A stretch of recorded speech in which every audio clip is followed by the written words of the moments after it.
Klein and Phil had been living in the hall ever since that day, and they've been training their bodies and minds every chance they got. They were mindful of others, trying their best not to impose on any of the adventurers or staff when they can. I was about to have my lunch break, bringing a tray of food and water with me to the training grounds behind the hall. The moment I opened the door, I was engulfed in the warm air and orange light.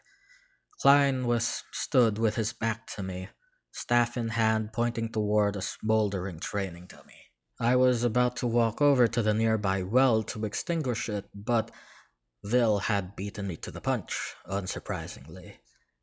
With the fire doused, I took a seat on the ground and called the both of them over to have our lunch together. Klein was chatty, asking me if the guild had any better wands or staves in the storage, in between mouthfuls of fruit. I had to disappoint him, sadly, noticing the strain on his other hand as the magical recoil took its toll. Vil, on the other hand, ate silently and swiftly, standing up before either of us and picking up a bow that was on standby nearby. I handed her some blunt training arrows and watched eagerly to see her progress. She readied her aim, but struggled to draw the string with her strength. Try as she might, she kept shaking and eventually lost the strength to hold it back. As the arrow flew through the air, it soared over the bounds of the training ground and shattered the window of a nearby building.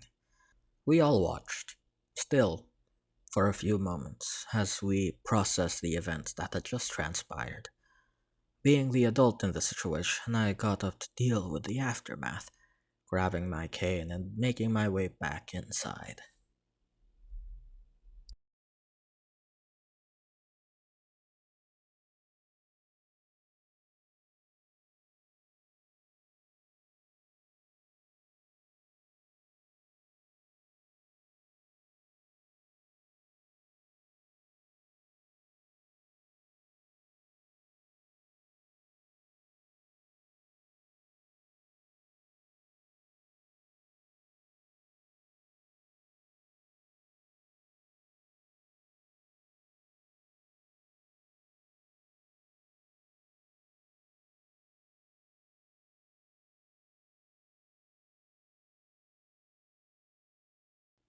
I made my way to the home in question, talking to its owner, who happened to be a very understanding old lady around my age.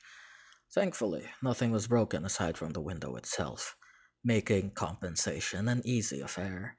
We agreed on the guild paying for the repairs, which would only amount to a few copper coins.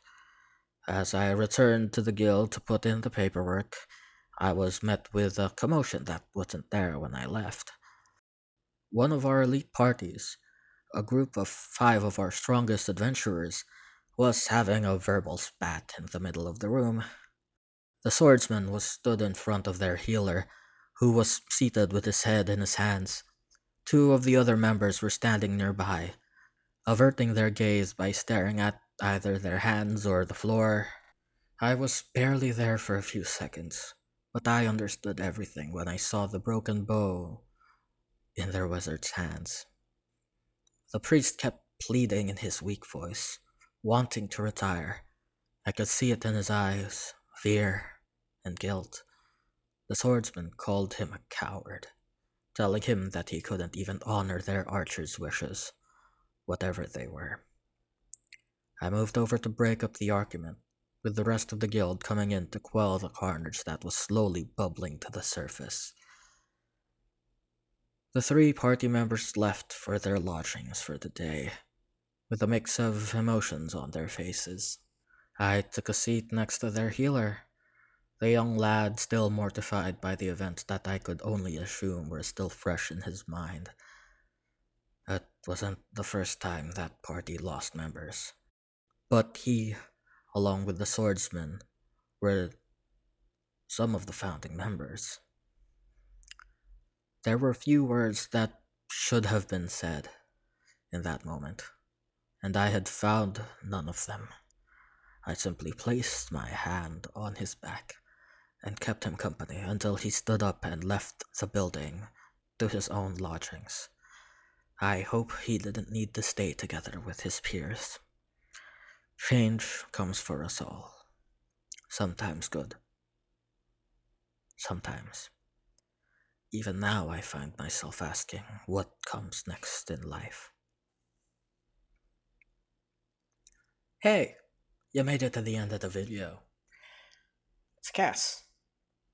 If you liked it, be sure to give it a like. If you want more, subscribe, ring the bell. You've heard all of this before.